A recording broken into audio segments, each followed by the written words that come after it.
Greetings, folks.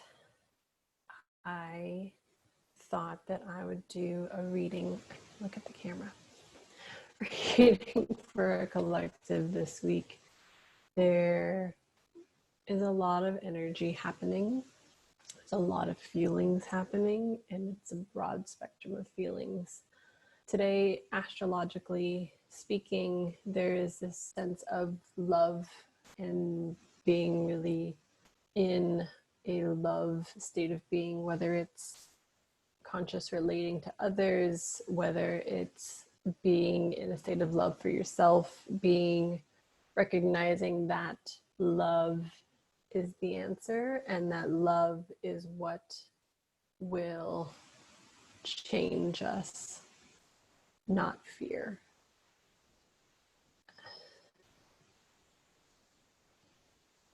Yeah, I'll let the cards speak, but the reading that I wanted to do is, hold on a second.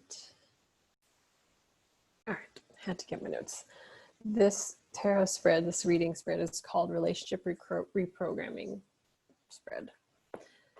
Essentially, we'll ask 8 questions. The first one being, how am I currently blocking or sabotaging myself?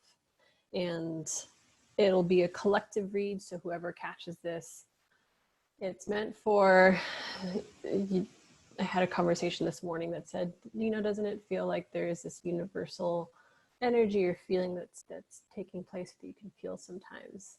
And yes, we're all energetically connected. We're all connected through a web of energy, of ions and atoms. And yes, it looks and feels physical and tangible and solid, but really we're made up of these little atoms and molecules that we can't see with the naked eye, but are actually barely touching each other. They're like, I don't know, some millionth of a millimeter. I don't know what the correct terminology is. I should look that up, but they are not touching each other. So really, everything that feels solid is just really close together and not necessarily solid. If you think about it, our skin is our largest organ, and 65% of what we put on our skin actually gets into our intestines and our kidneys and our organs. So that alone shows that the skin isn't even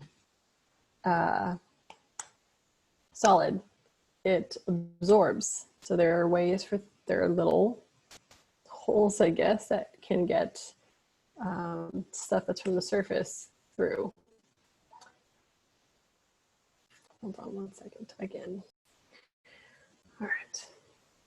Hopefully no more distractions. All right, the first question that we're going to ask is, how are we currently blocking or sabotaging ourselves? How are we currently blocking or sabotaging ourselves?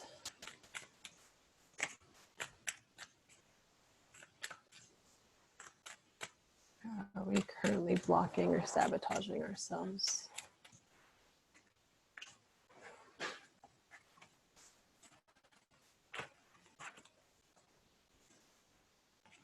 Our first card is the Cobra. And the Cobra usually represents a teacher. There is some sort of lesson that we're being shown. So I'll read the card and see what resonates with you. Pausing, waiting, the inner teacher. The Cobra represents a teacher or spiritual guardian. The Cobra hovers and watches, ever present, ever protecting, ever loving. The essence of the Cobra is found deep within us in the form of the inner teacher and manifests externally in those special guides who've led us along our path. What would it feel like to be a student again? What are you ready to learn? Remember the old saying, when the student is ready, the teacher appears. When in balance, a student of life, humble, wise. When out of balance, know-it-all, egocentric. To bring into balance, taking a class, study. So with that, what I'm feeling is that we're at a point where a revolution is taking place. And for me, it makes me think of like the civil rights movement in the 60s. And we're kind of there again. And it might best serve us to look back at our history and study what was done and seeing where they went wrong, or where they made mistakes, or where they may have misstepped. I don't want to say wrong or bad, or wrong or bad, or good or right.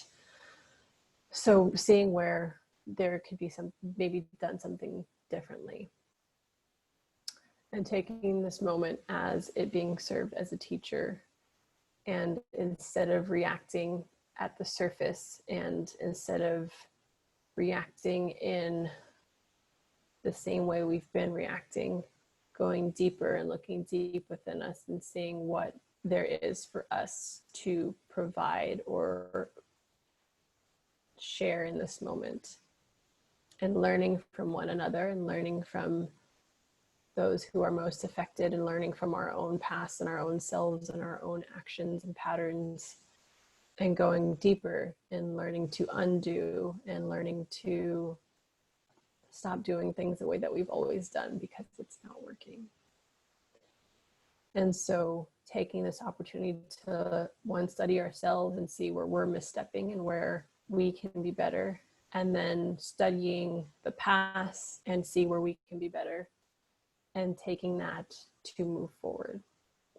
I love what Killer Mike had said was plot, plan, strategize, organize, mobilize. So that's the first step, is plot, and sit down, take some time, take some space, plan, reflect, go back, research, study, to then strategize and not do things the way that we've always done them. Learn from our teachers, the past, our inner selves, to create from a new space and to create a world that we wish to live in, and not the world that we've been in. So the block could be that we're not seeing this opportunity to learn, or we're not seeing this opportunity to teach us, and we're just looking at it from a space of anger or frustration, which is also validated and understood. And if this doesn't resonate with you, that's okay. It's not meant to resonate with everyone. But to recognize that, I love my mom.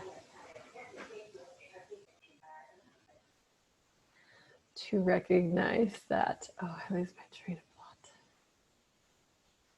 To recognize that this is a time to study, to learn, to then move forward with strategy, to then organize, to then mobilize, to then create movement. But we have to learn from our past, learn from ourselves. Where can we be better first? The next question is, what truth do we need to face? What truth needs to be faced to unblock? What truth needs to be faced to unblock?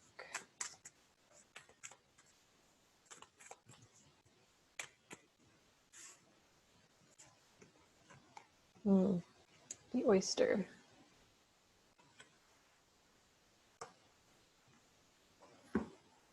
Again, there's this like something needs to be revealed in this moment. Patient, again, patience. Secret keeper, hiding inner treasures. And with that, I think our instinct, our reaction is, and what we've always done is to protest. And I'm not saying protesting is wrong. And if that's, somebody said, your lane that you want to be in, cool. But there's got to be something more. There's got to be something new, different. Everything about this period has been new and different. So there has to be other ways for us to change, to create change than what we've always been doing. So being patient to learn, the teacher, about what that is. Hold on. Okay, patient secret keeper hiding inner treasures, the focus and determination of the oyster is unmatched. Anything an oyster personality puts their mind to, they achieve with grace and charm. The only problem is oyster types often take their inner gifts for granted. They become shy or doubtful, and this can lead to withdrawing or protecting their deepest desires in life's work. When the oyster card appears, it's important to reveal your inner treasures. What is it you've been hesitant to share? The world is waiting to see. When in balance, feels blessed, generous, masterful. When out of balance, reluctant, gripping, clams up. To bring into balance, share something. What truth needs to be faced to unblock? There's something about ourselves that we're not acknowledging. For some of us, we might not think that we're racist, but everyone, particularly in the United States, is racist on some level, to a degree that we might not even realize, or that we do realize and acknowledge and are working on, or are consciously making sure that we're correcting. So there's this inner gift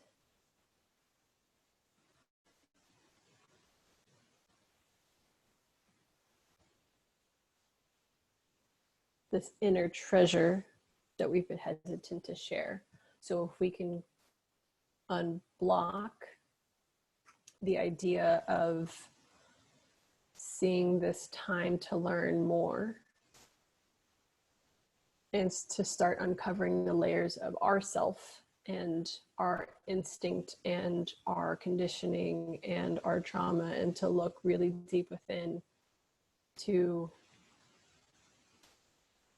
all parts of ourselves and accepting all parts of ourselves, and how can we utilize all parts of ourselves and share it with the world. What have we been denying about ourselves or been afraid to look at? And there within lies our superpower or our gift to share. There is a concept that you turn your pain, your wounds into your superpower, because those pains, those wounds make you stronger. And so what can you learn from the pain that you don't want to look at, or the wounds that you don't want to look at? What can you learn from them to then turn into good and to share with the world? Remove that block of, I don't want to look at this. I don't want to acknowledge this part of myself, because it's still a part of you, even if you don't acknowledge it. It's like when it's nighttime and you can't see the sun is still there. You just can't see it. So those parts of you are still there. You're just not looking at it. So look at all parts of yourself and be accepting or change. And if there's something that you don't like that you've been covering or that you don't want to look at, change it. But you have to look at it first in order to know that it's there and to change it. All right. What needs focus on? What needs focus to get focus on to get met? What needs do I need to focus on to be met? What needs do we need to focus on to be met? What needs to be focused on to be met? What needs need to be focused on and be met? What needs focus to get met? What do we need to focus on to get met?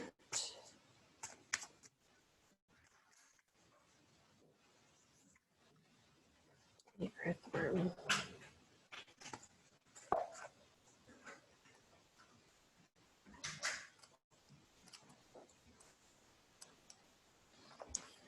Shy, hesitant, reluctant to share inner vision.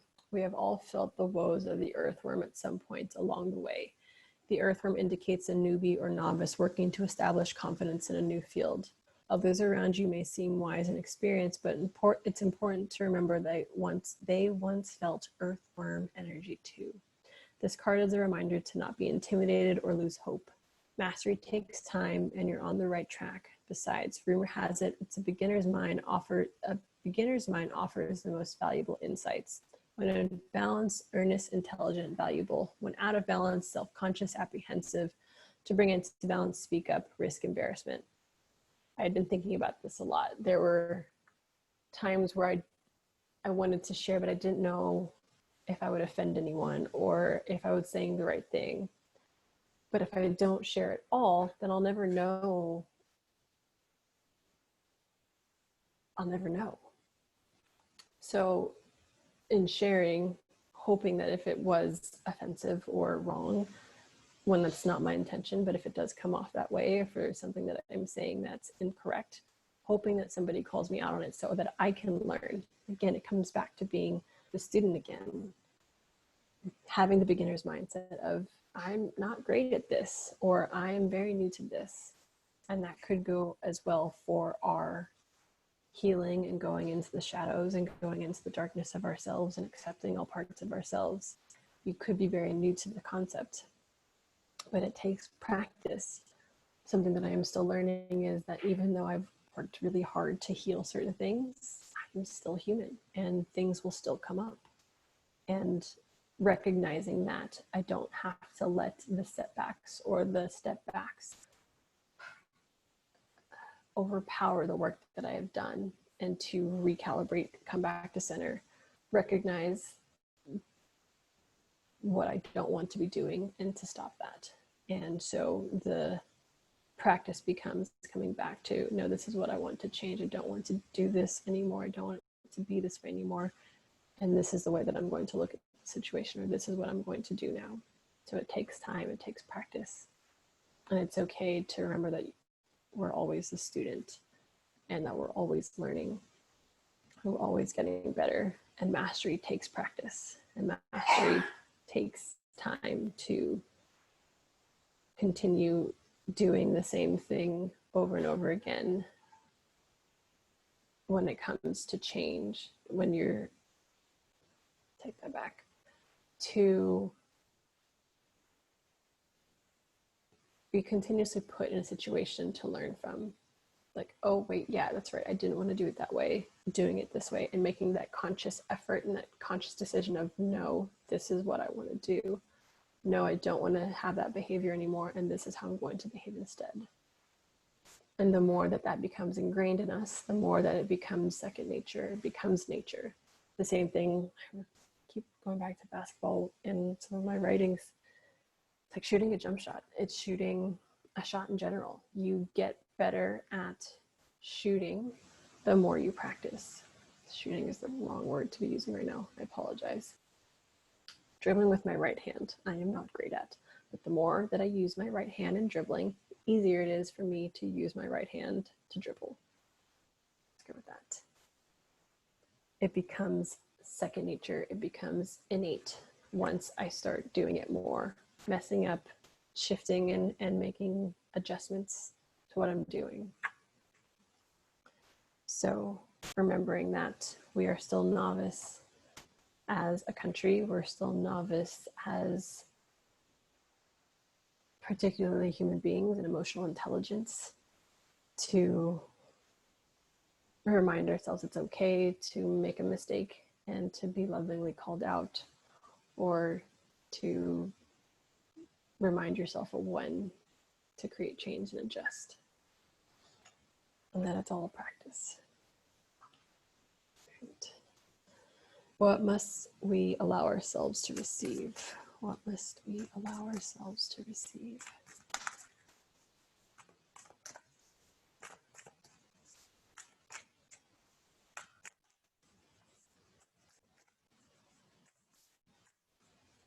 What must we allow ourselves to receive?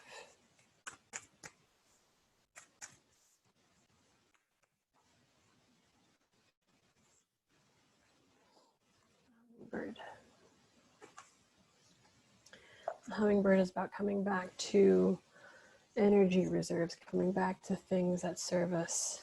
I had wrote this post or this poem about life as basketball. Sometimes you have 3 different strings: first string, second string, third string. Your whole 15 players aren't playing at the same time. You have separate strings, or you have reserve players, because if you're going to full court press the full game, you're going to get tired. And so you swap out the first string for the second string, you give the first string rest, second string comes in, they full court press right before they get completely spent and burnt out. Third string comes in. By the time the first string is ready to go back in, their energies are filled, their reserves are filled, and they're ready to keep going and keep fighting and keep living, keep playing this game of life. So the hummingbird is reminding us to allow ourselves to receive self-care. So allowing ourselves to feel cared for, to give to ourselves, to fill up our energy reserves, because especially if we're constantly feeling like we're in battle, or we're constantly feeling like we're fighting against something, or you're constantly having to full court press, or you're constantly on defense, it's time to sit on the bench, take a breather, let somebody else come in, give yourself that care before going back in.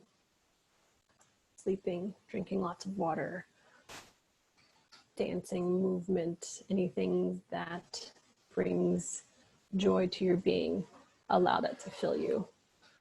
Go ahead and read the card too.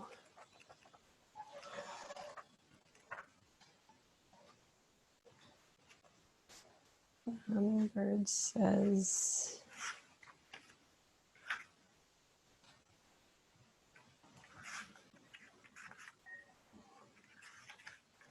positive, enthusiastic, spiritually resourceful.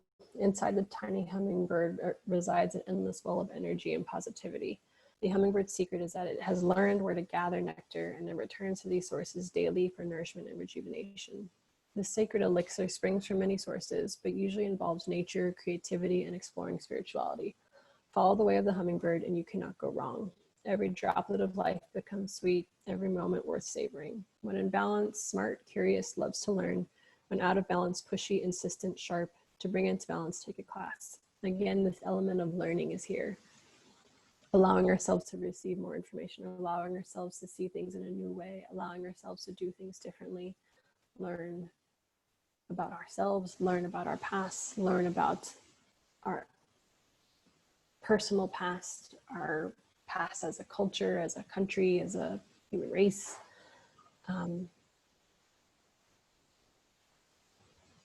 To then strategize, organize, mobilize, but also creating strategy and organization and mobilization for ourselves in our own lives and our own care, and making sure that we are fit to take on task or to be in the game, to make sure that we are taking care of ourselves. Again, you have to take care of yourself before you take care of others. So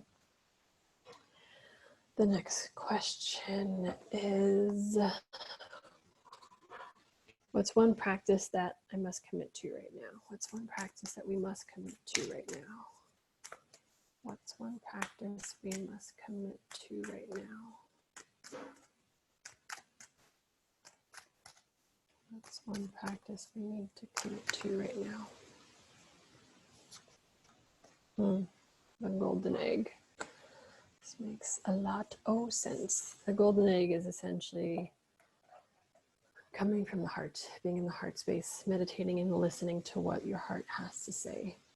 Because again, the fear, the hate, that's not what is going to serve us. It's not what's going to create change. It has to come from a place of hope and love in our hearts versus our anger. We can use that anger and funnel it and channel it into coming from a place of love, and using that same fire from that rage to better ourselves and better the world around us. I'll read the golden egg. Message at the center of the heart, the unstruck sound. Within the golden egg lives a precious sound. Deep within that sound resides a message, the sound that cannot be heard, nor the message discerned until we retreat from the noise of modern day life. Again, taking a step back, taking care of ourselves, meditate, come back, calm your central nervous system, come back to yourself. Release the energy of the day. The magical essence of the golden egg means warmth, quiet, and time to unfold. No rushing, pushing, or grasping. Find a place of deep and restful ease, perhaps a yoga nidra or meditation. If you do not yet have a meditation practice, take some time for introspection or contemplation. When the mind begins to settle and the breath is calm, ask the question that weighs heaviest on your heart, staying open to any response you hear. Engaging with the energy of the golden egg is an advanced practice. It requires becoming intimate with our essence and comfortable with our vulnerability. When a feeling of tenderness or gratitude arises from deep within you, know that you are well on your way. Your chest may swell like you're seeing an old friend that's been away for a long, long time. Listen to the message they've been waiting to tell you. The golden egg in the fourth chakra. The subtle essence of the golden egg is nestled deep within the heart center at the fourth chakra. This chakra, called Anahata, is the home of the self or soul. By bringing the mind into this center, we discover a portal to the most intimate and luminous space. It is said our inner guide sits there in deep meditation waiting for us. Anahata translates as the unstruck sound. Meditation. There is a meditation that I have called grounding cord meditation. There's plenty of other grounding cord meditations also out there. Ram Dass has one called Love Alchemy.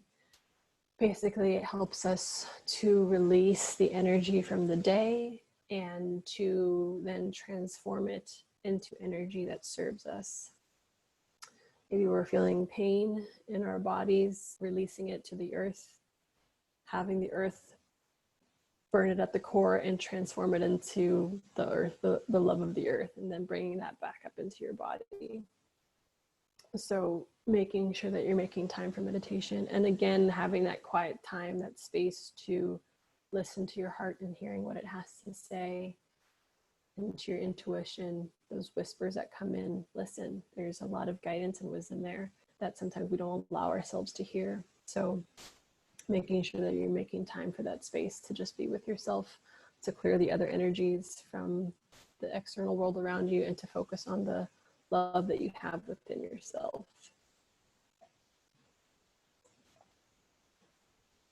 There's another great resource for yoga nidra meditation, and that is through the Insight Timer app. You can just Google yoga nidra, or not Google, search yoga nidra on the app, and there's some great 20-minute practices that I tend to do before I fall asleep. It helps me fall asleep, and again, it helps reconnect back to me, take my power back after either serving or focusing on the external world around me. So practice to commit to right now would be meditation, yoga nidra. And sometimes meditation can be done through walking, it can be done through art, but just making sure that you take that time in quiet and silence so that you can hear the voice from the heart space, from your intuition. Okay. How will this benefit me? How will this benefit us? How will this energy benefit us?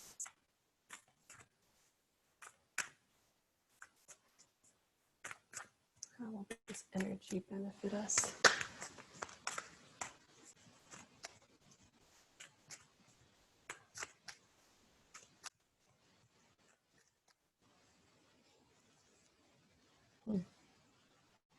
Dragon.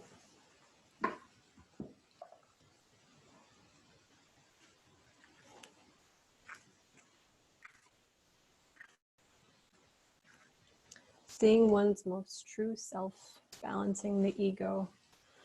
The dragon sees everything. Its essence has been with us since before our first breath and will be there at our last.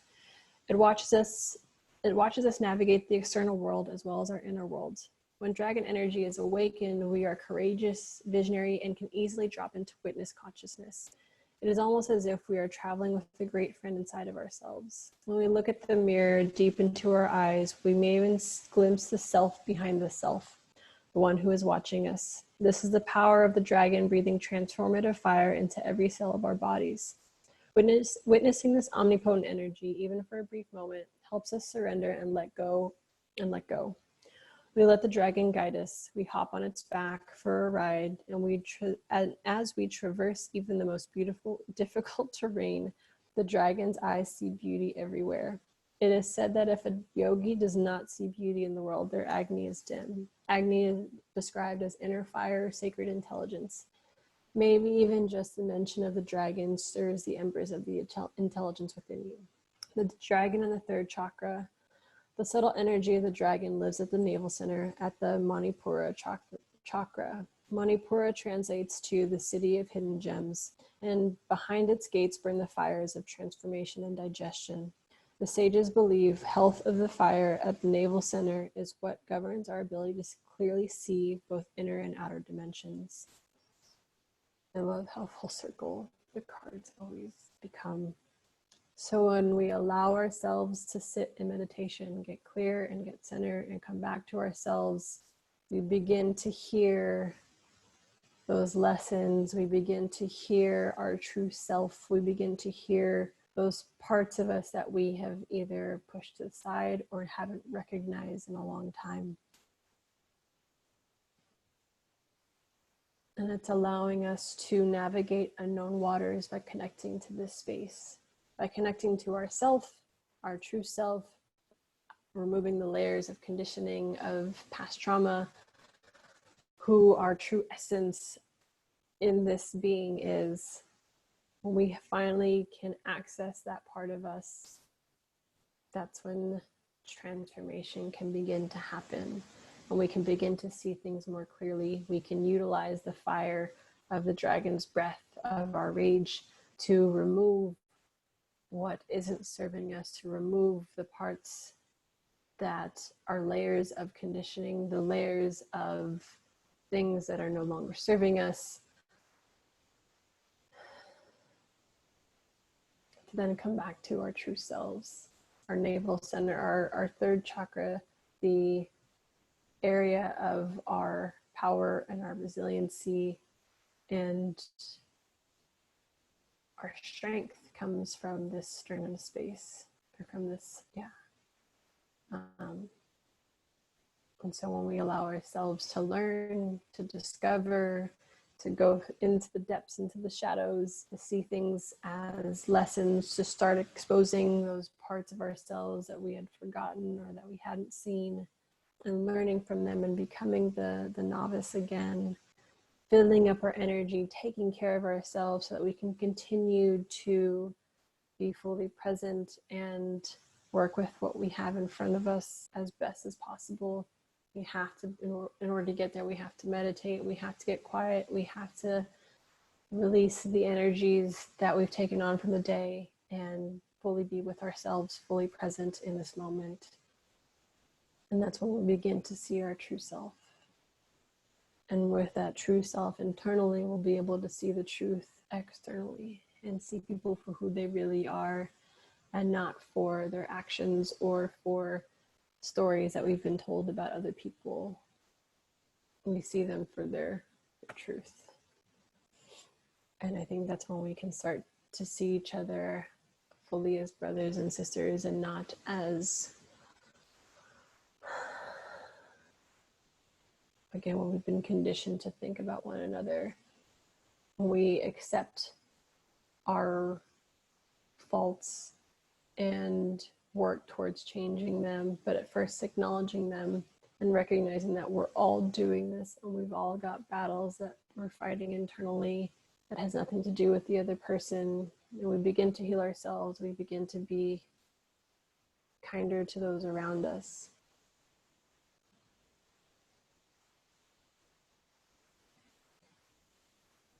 Seeing the self and the self. First it starts with us, and then it becomes with the other person. How best do we express our heart? What must be communicated? This is a long reading. We've got 2 more cards, but I hope this resonates with you. How best can we express our heart? What must be communicated?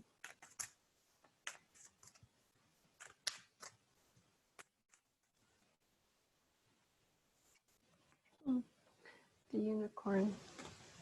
Very interesting, all these spirit cards.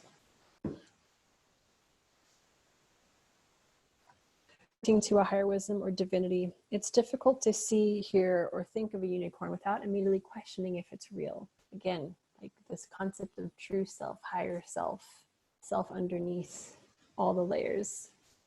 We don't see it unless we become it. So it can be hard to recognize that it even exists when we don't necessarily see it physically in front of us or see it on ourselves. Did they ever exist? Perhaps long, long ago? The mind answers maybe, or it could be, or no way. This very contemplation explains our relationship with divinity and encapsulates our wavering belief in the unicorn.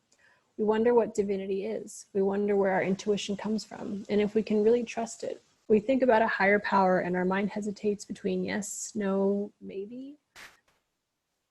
Is it male or female? Does it have a name? Is it just a feeling? The unicorn card appears and wakes us up to curiosity about the higher self and the divine.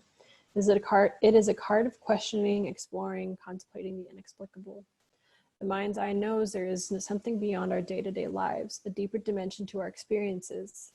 The mind's eye reaches and reaches and reaches out to grasp something more. You are the unicorn, and you have begun your quest for the answers.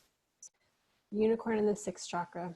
It's no surprise the subtle essence of the unicorn card resides at the third eye, the exact place from which the unicorn's horn extends.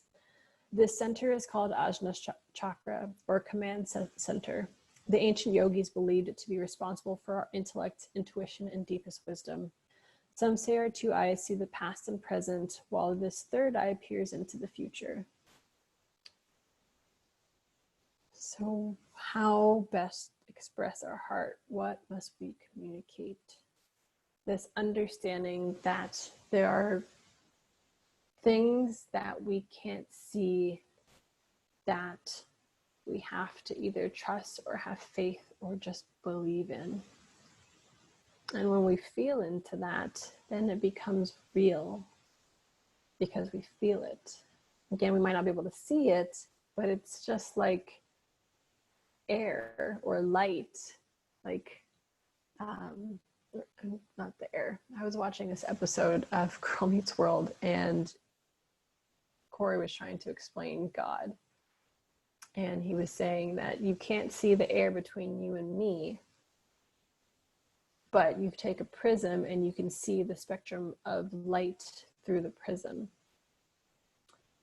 So there is light coming from the outside that is brightening this room, but I don't necessarily see like the light coming in per se. Like there's no tangible light in here outside of like it being bright, and I can see other things in this room. So the same concept of like spirituality, higher self, divinity, God, universe, whatever you want to call it, there is something bigger at hand that we can't see but is affecting things, whether that's a collective consciousness or a collective energy. Can't see it, but scientifically it's there. So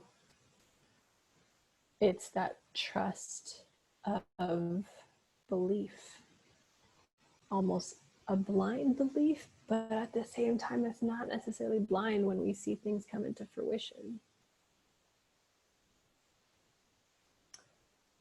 So how best do we express our heart? What must be communicated is this concept of belief and faith and trust that when we do this work,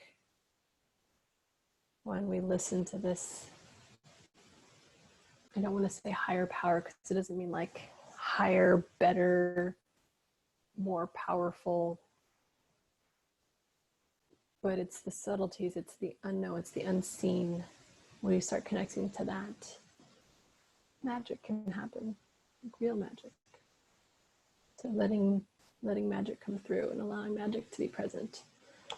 Okay, Disney's all the bangers. The movie Onward, like we should never stop believing in magic. On that. All right, last card. What aspect of our lives will this transform? What aspect of our lives will this transform?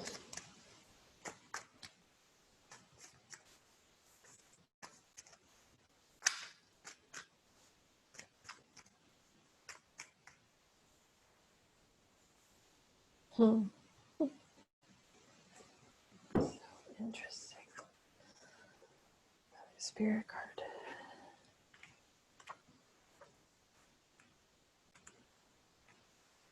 Phoenix, transformation. What aspect of our life will transform? Seems like all of it.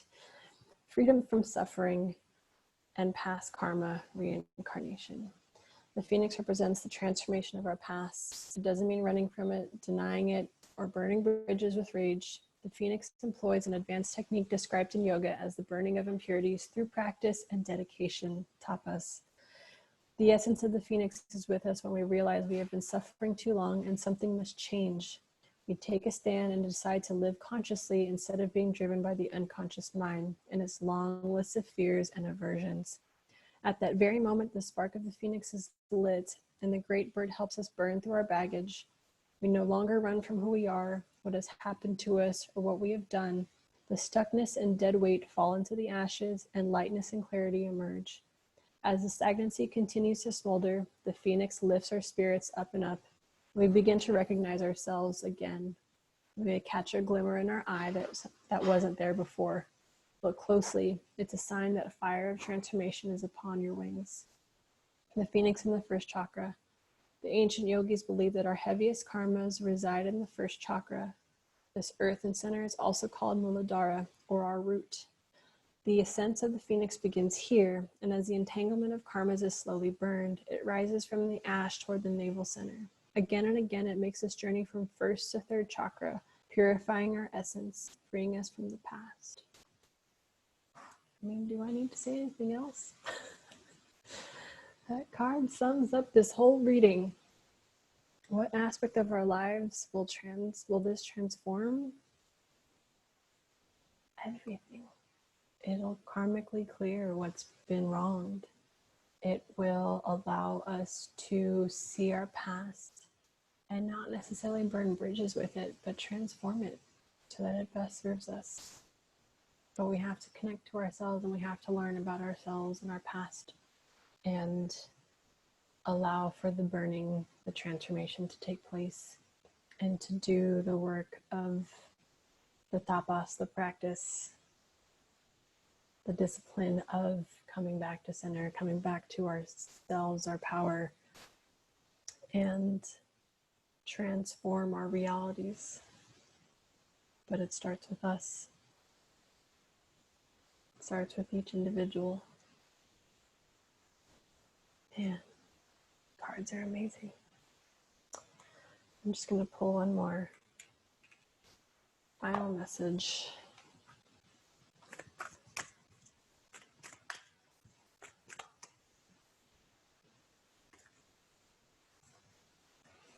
When I focus on my inner light, I see the world through the lens of love.